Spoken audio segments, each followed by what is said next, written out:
Hello, good evening, students. How are you all? I hope you are doing well, and I am very happy with your result, your performance, and we are providing you quality education. My only goal is to provide you better education. And in this period of lockdowns, don't waste your times and give more time to your study because time never repeats और वक्त कभी वापस आने वाला नहीं है. So this is the last video. इसमें हम लोग अपने क्लास 9 के साइंस का चैप्टर 2 का जो इज मैटर अराउंड प्योर का क्वेश्चंस उसको डिस्कस करेंगे. जो भी डाउट होगा आप उसे क्लियर कर लेंगे और क्वेश्चंस को आप स्क्रीनशॉट ले लेंगे. आपको आने वाले टाइम्स में एग्जाम्स में काफी हेल्प करेगा. सबसे पहले हम लोग करेंगे यहाँ पास इंपॉर्टेंट क्वेश्चंस को, जो चैप्टर 2 से इंपॉर्टेंट क्वेश्चंस हैं जो एग्जाम में पूछे जाते हैं. What is meant by pure substance? तो a pure substance is the one that consists of single type of particles. हम लोग पहले ही बात किए चैप्टर्स में कि केमिस्ट्री में साइंस के पॉइंट ऑफ व्यू से प्योर सबस्टांस उसे बोलते हैं जो सिंगल टाइप ऑफ पार्टिकल से बनता है. That is all constituent particles of substance have the same chemical nature. Pure substance can be classified as element और कंपाउंड. तो ये एग्जाम के लिए सबसे इंपॉर्टेंट क्वेश्चन है. Question number 2, list the point of difference between homogeneous and heterogeneous mixtures. आप इसका screenshot ले लें और इजिली इसको कर सकते हैं. होमोजीनियस मिक्सचर्स में और हेटेरोजीनियस मिक्सचर में क्या डिफरेंसेस है. This is also very example question, very important question. How are sol, solution and suspension different from each other. Sol अलग है, सॉल्यूशन अलग है, सस्पेंशन अलग है. ये एग्जाम में आता है हमेशा.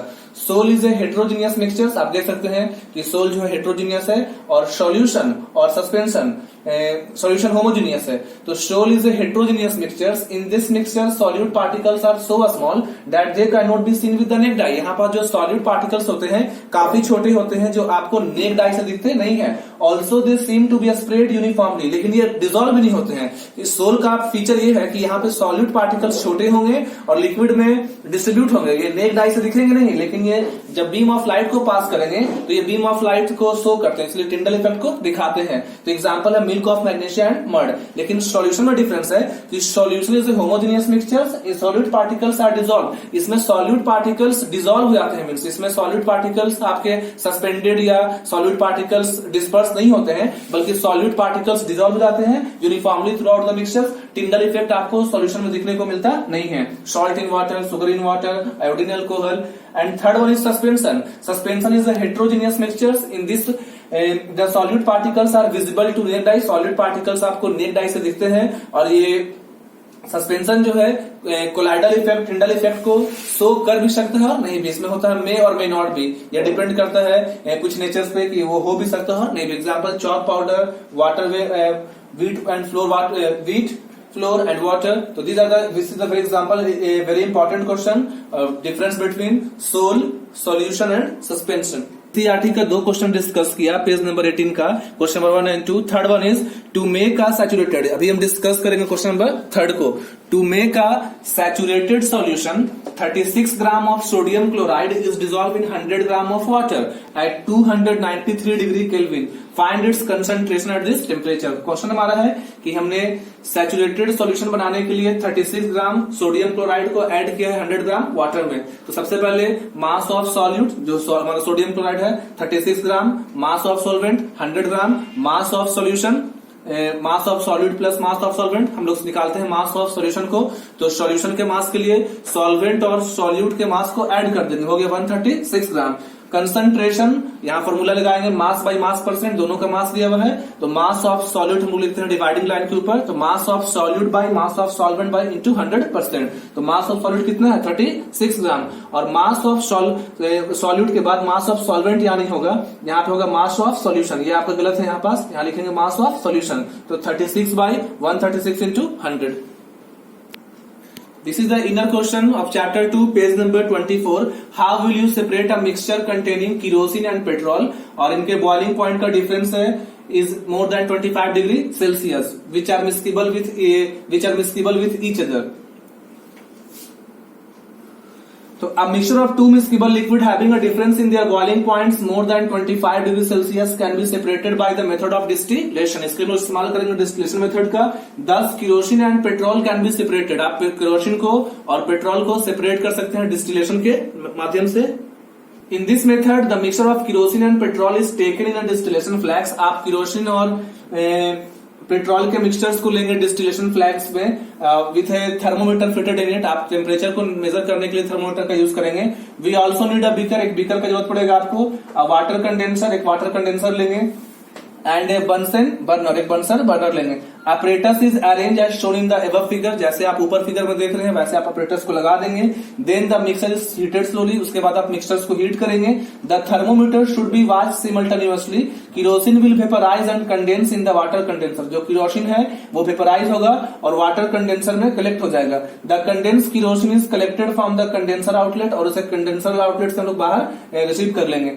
दस Whereas petrol is left behind in the distillation flask, और जो पेट्रोल है आपका यही रह जाएगा। इसलिए जो एपरेटस आप यहाँ देख रहे हैं इसमें जब हम लोग हीट करेंगे तो केरोसिन हीट होने के बाद जाएगा वाटर कंडेंसर में, टैंक्स में, और यहाँ से उसे हम अलग कंटेनर में रिसीव कर लेंगे। और जो हमारा पेट्रोल है वो रह जाएगा डिस्टिलेशन फ्लैक्स में। रीजन है कि दोनों का जो बॉइलिंग पॉइंट है उसमें क्या होगा, डिफरेंस होगा। Now page number 24, question number 2, techniques बताना है बटर फ्रॉम कर्ड। तो we separate butter from curd by centrifugation, हम लोग डिस्कस किए थे, इस पर हम लोग वीडियो भी किया है। साल्ट फ्रॉम सी वाटर, तो salt from sea water is separate by crystallisation. ये आपका यहाँ पे आंसर गलत है, आप इस पर ध्यान नहीं देंगे, इसका आंसर होगा crystallisation.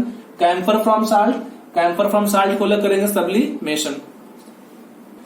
Page number 24, question number 3, what type of mixture is separated by the technique of crystallisation, कि हम कब लगाते हैं क्रिस्टलाइजेशन का टेक्निक। तो by the technique of crystallisation pure solid are separated from impurity, pure solid को उनके impurities से अलग करने के लिए इस्तेमाल करते हैं क्रिस्टलाइजेशन का।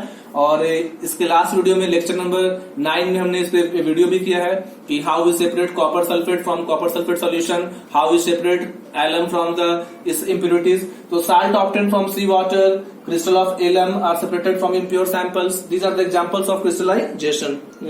पेज नंबर 24 पे ही हमारा क्वेश्चन है।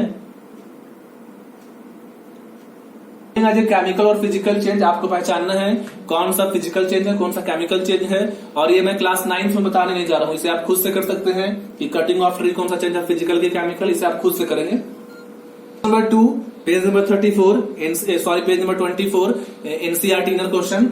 Try segregating this things around you as your pure substance और मिक्सचर। आपको अलग करना है कौन सा प्योर सबस्टांस है, मतलब आपके आसपास आपके सराउंडिंग में घर के आसपास कौन सी चीजें प्योर है। प्योर में होगा वाटर प्योर सबस्टांस है, सॉल्ट प्योर सबस्टांस है, शुगर प्योर सबस्टांस है। मिक्सचर्स में है salt and water, soil, wood, air, cold drink, rubber. These are the examples of pure and impure substances.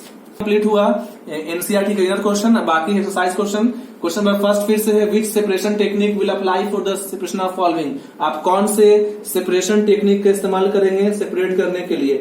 First question था हमारा sodium chlorides का, इसका आप स्क्रीनशॉट ले लें स्टूडेंट्स, और स्क्रीनशॉट लेने के बाद क्वेश्चन नंबर से फर्स्ट जो हमारा सामने स्क्रीन पे है ये हमारा क्वेश्चन ऊपर में हो जाएगा, और इसका जो आंसर है आप स्क्रीनशॉट से मैच करके अपने बुक्स में फिल कर लें। Question number 2, write the steps we would use for making tea. आप कौन सा स्टेप बनाते हैं टी बनाने के लिए, और use the word solution solvent, उसमें क्या सॉल्वेंट है क्या सोल्यूशन है, इतना ये ज्यादा इंपॉर्टेंट क्वेश्चन नहीं है। We will only discuss about important question. Third question, this is third का आप स्क्रीनशॉट ले लेंगे, ये थर्ड का क्वेश्चन है, और थर्ड का ये आपका आंसर हो गया। थर्ड में 4 क्वेश्चन है, ए बी सी और डी। तो आप ए बी सी डी का सबसे पहले आप यहाँ पे स्क्रीनशॉट ले लें, उसके बाद अगर आपको प्रॉब्लम कंटिन्यू होता है then you can WhatsApp me on my number. Question number 4,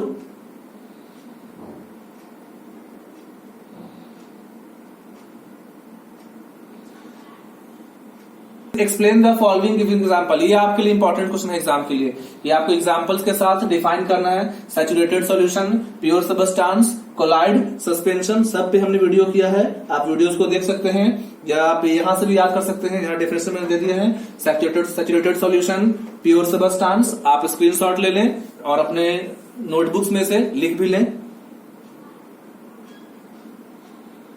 this is for colloid and this is for suspension.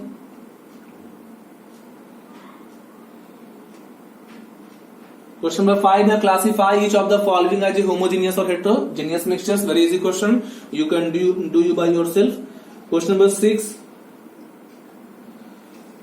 How would you confirm that a colourless liquid given to use a pure water. ये अच्छा question है कि आप कैसे confirm करोगे कि जो आपके पास कलरलेस लिक्विड है वो प्योर वाटर है। तो every liquid has a characteristics boiling point at 1 atmospheric pressure if the given colourless liquid boil exactly at 373 kelvin at 1 atmospheric pressure then it is pure water. ये definition हो गया कि अगर हमारा जो लिक्विड का सैंपल है वो बॉइल करता है 373 डिग्री केल्विन पे मींस 100 डिग्री पे, प्योर वाटर का बॉइलिंग पॉइंट होता है 100 डिग्री सेल्सियस। तो इस क्वेश्चन को आप अच्छे से ध्यान कर लेंगे।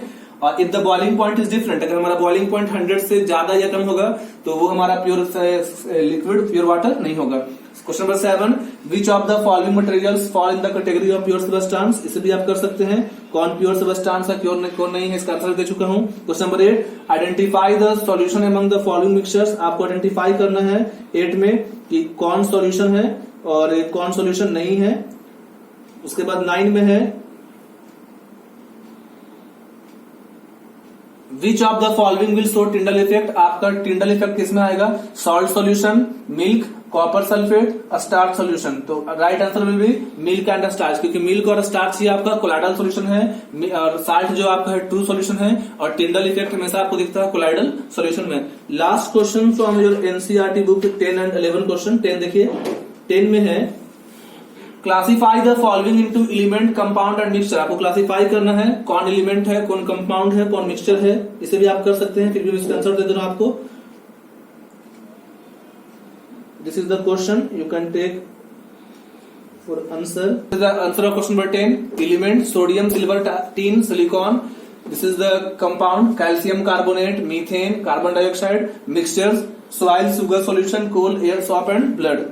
Last question, which of the following are chemical change. इसमें आप आराम से बना सकते हो, फिर भी इसका आंसर देता हूं कि these are the chemical change, growth of plant, rusting. Chemical change means permanent change, दो changes which can't be reverse, वैसा चेंजेस जिसको आप रिवर्स नहीं कर सकते हैं, कोई भी फिजिकल या केमिकल्स मींस से उसको हम बोलते हैं chemical changes. Chemical changes are permanent changes. तो एक बार प्लांट का ग्रोथ हो जाएगा फिर आप प्लांट को छोटा नहीं कर सकते हैं। रस्टिंग ऑफ आयरन, अगर लोहा में जंग लग जाता है तो आप फिर से लोहा को ठीक नहीं कर सकते हो। कुकिंग ऑफ फूड, खाना बनने के बाद उसे आप दोबारा फिर से कच्चा नहीं कर सकते हैं। डाइजेशन ऑफ फूड, जब फूड का डाइजेशन होता है ये भी केमिकल चेंज है। बर्निंग ऑफ कैंडल, ये भी केमिकल चेंज है। सो दैट्स ऑल, यहाँ पे हमारा चैप्टर 2 खत्म होता है। हमने टोटल इस पे 9 वीडियोस बनाया है। आप स्टूडेंट से रिक्वेस्ट है कि आप वीडियोस को देखें, इससे आप कुछ सीखने की कोशिश करें। और that's all, thank you, have a nice day to you.